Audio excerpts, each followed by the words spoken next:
Pablo Picasso remained active in creating art in the final years leading up to his death, increasing his output to another apogee. In a period of 7 months during 1968, Picasso created almost 350 works.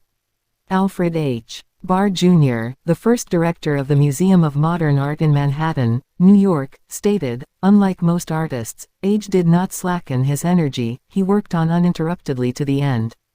Picasso would confine himself to his home often in the last years of his life. In his final years, his daughters Maya and Paloma and son Claude were prevented from making visits to Picasso. Pablo Picasso created his last significant self-portrait less than a year before his death. The piece titled, Self-Portrait Facing Death, was completed on June 30, 1972. It was composed over the course of several months by Picasso using crayon. Pierre Dex, a friend of Picasso, recalled that Picasso held the drawing beside his face to show that the expression of fear was a contrivance. Picasso had once told a friend that, "Death holds no fear for me. It has a kind of beauty.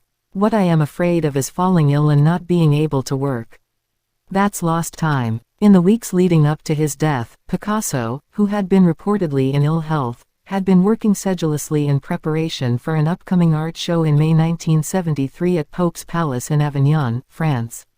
On April 7, 1973, one day before Picasso's death, things proceeded typical for Picasso. Picasso went on a walk and examined a few plants that his gardener, Jacques Barra, showed him. Later in the evening, Pablo Picasso and his wife Jacqueline Roch had friends over at his hilltop house called Mas Notre Dame de Vai in Mougins, France. Picasso was reportedly in excellent spirits that evening as he and his guests engaged festively with alcohol. At about 11:30 p.m., Picasso informed his guests that he was leaving them to go back and work on his art. Picasso eventually retreated from painting to his bedroom to sleep at about 3 a.m. on April 8. Picasso woke up later at 11:30 a.m. and suddenly became unresponsive. Jacqueline Roch had promptly summoned a physician, Dr. George Rani, to the home. Picasso was later declared dead by the time Rani had arrived 10 minutes later. Pablo Picasso was 91 years old. Rani later stated, "It was already too late when I arrived." Picasso's death was attributed to a fatal heart attack brought on by pulmonary edema, which is a condition of excess fluid in the lungs. Upon news of Picasso's death, admirers gathered in crowds to see his paintings at the Museum of Modern Art.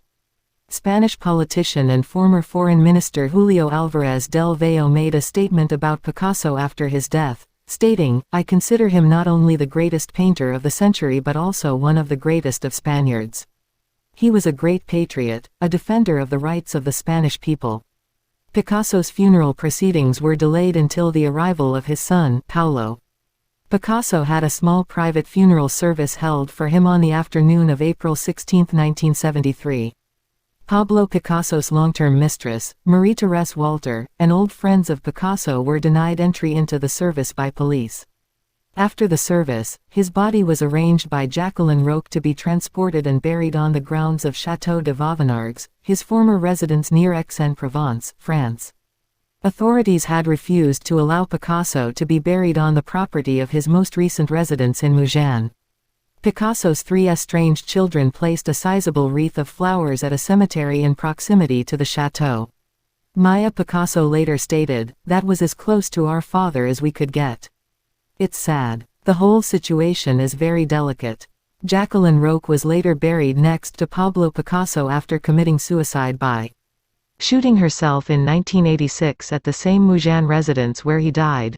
In 2009, Catherine Houghton, Jacqueline Roch's daughter, opened up the chateau for public viewing for the first time.